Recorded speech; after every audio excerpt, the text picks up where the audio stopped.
Hey, it's me, Sai'Veon, back in another video, and today I'm just going to be discussing some of the science concepts about food that have stuck me the most that I've learned from Fishing 101, taken here at UIUC, and yeah, that's basically all I'm going to be going over today.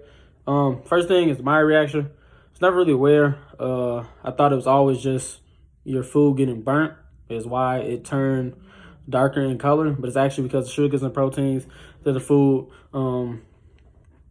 cooking and coming together, which browns your food. Foods like fries, breads, and many more foods like meats and stuff like that is why when you cook fries for long enough, it's going to get that brown, and breads are going to brown just because of my reaction. I was never aware of that. I thought it was always, like I said, just your food getting burnt.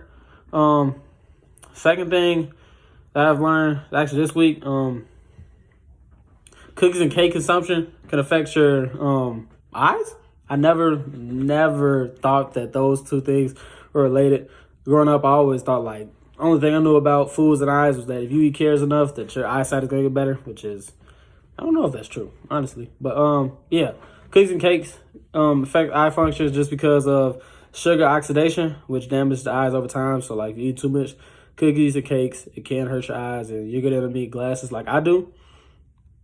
And another thing I've been learning, storage and storing food. I didn't know that cookies can last in the freezer for 12 months. Just I know freezer keep foods like good for a long time, but like depending on how you store your foods, whether it's in the freezer, it can last up to 12 months. If it's in a container like this, we got this like 2 weeks ago, so it's probably not that good to eat no more, which is why you can tell it's only one in the carton. But yeah, that's basically another thing. Yeah, like this beef jerky lasts up to a year. I want to eat it after like a month, but it can last up to a year just because of the low water content of the foods. And like I said, low water content is less likely for bacteria to grow and stuff like that. It is just still safe to consume after a long time, depending on how you store it.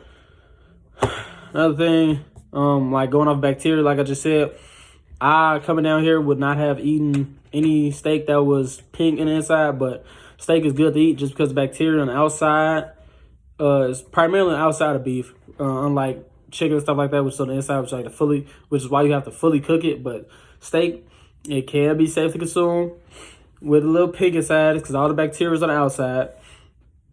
Another thing that I've learned, dealing with tea.